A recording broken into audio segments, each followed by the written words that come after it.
Sí, Manuel Arista Roldán, te saluda Miguel Ángel Aguilar desde San Luis Potosí. Sabemos que estás en Tulancingo, Hidalgo. Dime, men, ¿qué onda? Nomás son tres preguntas sencillas.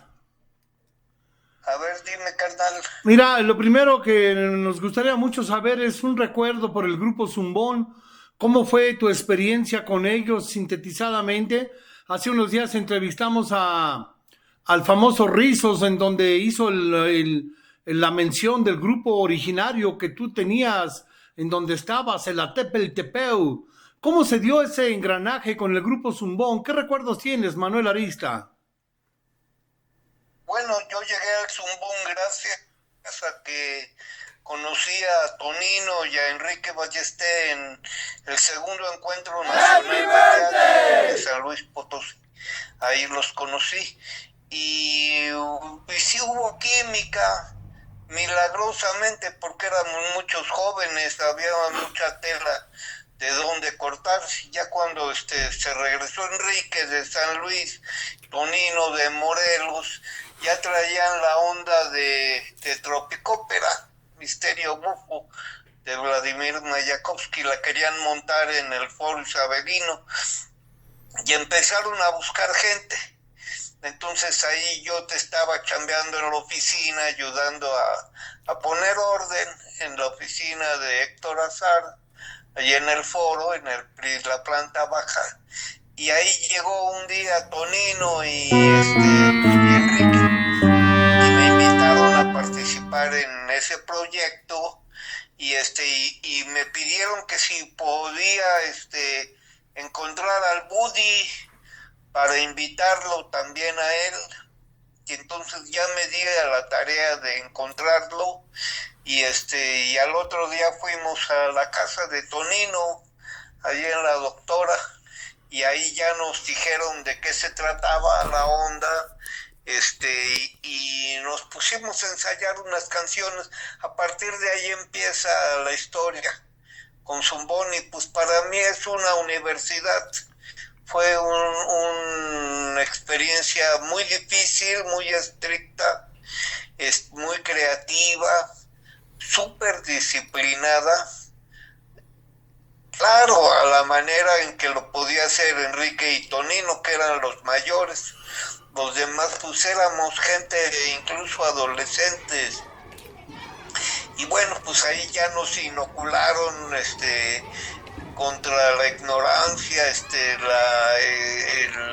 la falta de disciplina. Y trabajamos los primeros años, al menos yo mis primeros 4 años que participé de Baster, trabajamos súper serio. O sea, pero aquí, Manuel, lo importante es aclarar de que todos ustedes, al igual que el grupo Sopilote y muchos grupos, vivían en comuna. Es decir, todos los días se miraban, todos los días hacían ejercicios, todos los días participaban en la comida, en la recolección de alimentos, en ensayos, en funciones teatrales. ¿Qué recuerdas?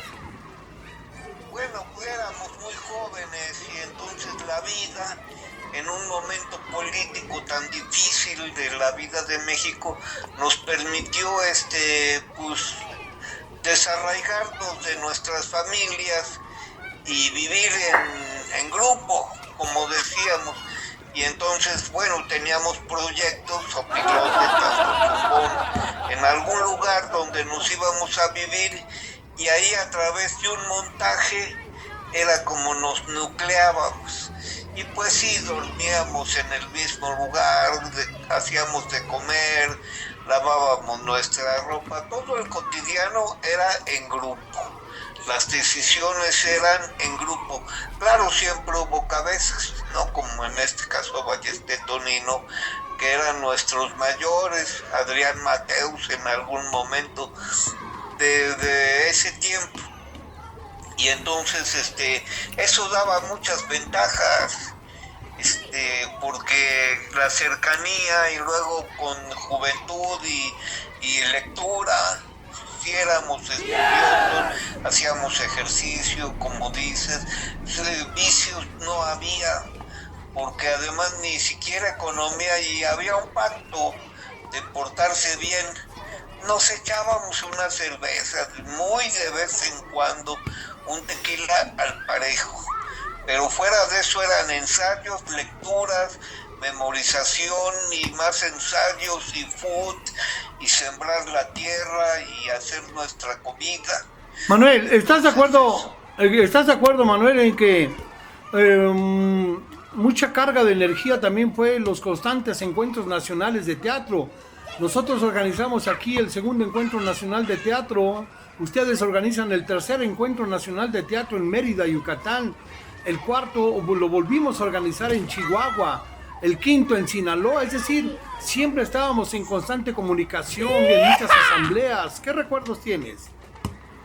Pues es que teníamos el propósito de cada año, era un pretexto para reunirse todo el cleta nacional, el encuentro nacional, y entre todos decidíamos, teníamos asambleas en qué lugar íbamos a realizar el encuentro de cletas. Eso permitió a Zumbón juntarse.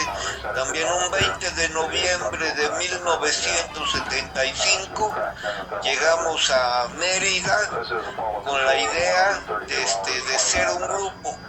Pero ya habíamos hecho Tropicópera, ya teníamos los ratones, algunos trabajillos como brigadas, pero más que nada Misterio Bufo, era lo único que teníamos, y ya muy decadente es, cuando se salió del foro, la Tropicópera perdió su encanto. Ya bueno, las canciones, que sí ha sido algo muy chingón siempre, no, súper creativo, original, único. Nadie en México en esos años hacía este tipo de teatro. Y eso que no teníamos escuela, estábamos muy jóvenes, pero teníamos ganas de comernos el mundo. Y creo que lo hicimos. Hasta que duró Zumbón, lo hicieron. Yo me salí antes y aprendí a hacer teatro en otros lugares. Sí, Manuel, ¿qué recuerdos tienes de esa gira portentosa por Estados Unidos, en donde fue el grupo Informe, Zumbón y Sopilote, alrededor de 33 personas, y la única persona que se quedó fui yo por ausencia de papeles? ¿Qué recuerdos tienes de esa gira en Nueva York, en Chicago, en Los Ángeles? Fue una superaventura en la que nos embarcó el llanero Solitito. En ese tiempo él dirigía el grupo Poca Madre de Tepito, y nos invitó al Zumbón. Realmente el Sopilote se nos pegó, y luego se nos pegó el Milo, el grupo Informe, pero ellos ni siquiera tenían invitación, nada más que nosotros no llegaba la lana de Estados Unidos para irnos en camión a la frontera, y de ahí nos iba a esperar una camioneta, que es con la que llegamos a Chicago.